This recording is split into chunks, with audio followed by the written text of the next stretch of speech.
उमरज प्राथमिक आरोग्य केंद्रात HPV लसीकरणाचा शुभारंभ बुधवारी सकाळी करण्यात आला। HPV लसीकरण हे या कर्करोगांपासून संरक्षण करण्यासाठी अत्यंत प्रभावी उपाय असून साधारणपणे 14 ते 15 वयोगटातील मुलींसाठी ही लस देण्यास सुरुवात करण्यात आली आहे। भविष्यातील संसर्ग टाळण्यासाठी या वयोगटातील मुलींनी लस घ्यावी असे आवाहन उमरज प्राथमिक आरोग्य केंद्राच्या वैद्यकीय अधिकारी डॉक्टर श्रेया खंडागळे यांनी केले आहे।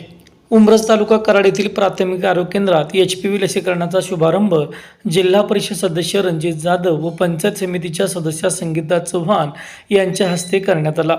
यावेळी सरपंच योगराज जाधव, उपसरपंच सुनंदा जाधव, ॲडव्होकेट महादेव साळुंके, वैद्यकीय अधिकारी डॉक्टर श्रेया खंडागळे, डॉक्टर प्रियंका पंडित, आरोग्य निरीक्षक विकास गरुड, आरोग्य सहाय्यक दिगंबर भोसले, विकास जाधव, श्रीमती संगीता मगरे, भारती वाघमरे तसेच आरोग्य सेविका, आरोग्य सेवक, गटप्रवर्तक, आशा स्वयंसेविका व लसीकरणासाठी पात्र मुली त्यांचे पालक यावेळी उपस्थित होते। यावेळी नवनिर्वाचित जिल्हा परिषद सदस्य व पंचायत समिती सदस्य यांचा सत्कार आरोग्य केंद्राच्या वतीनं करण्यात आला।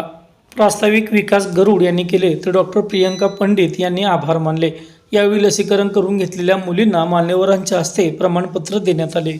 यावेळी डॉक्टर श्रेया खंडागळे यांनी लसीकरणाविषयी माहिती दिली। उमरजची वैद्यकीय अधिकारी डॉक्टर श्रेया विजय खंडागळे।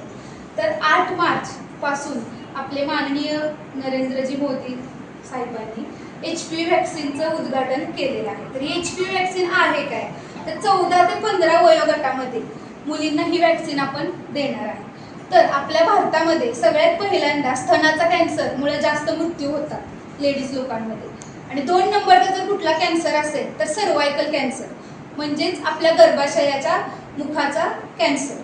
तर त्यासाठी ही लस सरकारनं लॉन्च केलेली आहे। तर ह्याच्यामध्ये काय आहे, तर 14 ते 15 वयोगटातल्या मुलींना आपण एक सिंगल डोस देणार आहे, आणि ह्याच्यामुळे भविष्यात HPV वॅक्सिनमुळे जो होणारा कॅन्सर आहे त्याची संभावना कमी होणार आहे।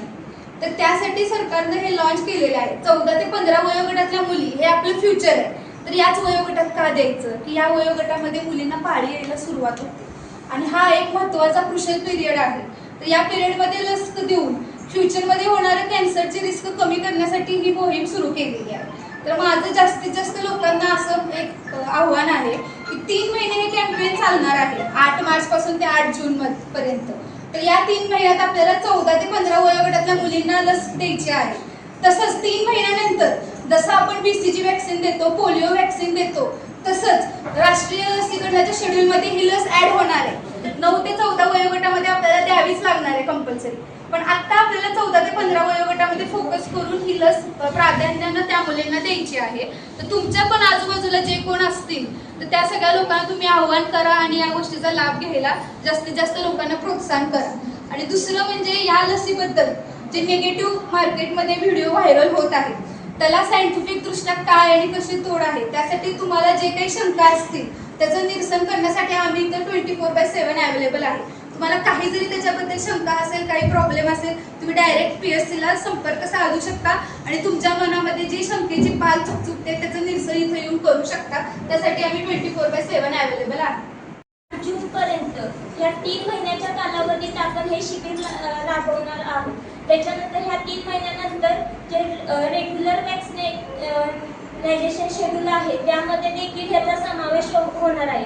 तर सध्या या सोसायटीमध्ये जे काही पॉझिटिव्ह निगेटिव्ह बाबत ही जी चर्चा आहे ह्याच्याविषयी, तर नक्कीच ही वॅक्सिन सगळ्यांनी घेतली पाहिजे की त्याला भरपूर फायदे आहेत। निगेटिव्ह असं काही याच्यात नाही, तर आपण वैज्ञानिकदृष्ट्या सायंटिफिकरित्या विचार केला तर अतिशय चांगली वॅक्सिन आहे, आणि याचा लाभ सर्व मुलींनी 14 ते 15 ह्या वयोगटातील मुलींनी ही वॅक्सिन घ्यायची आहे।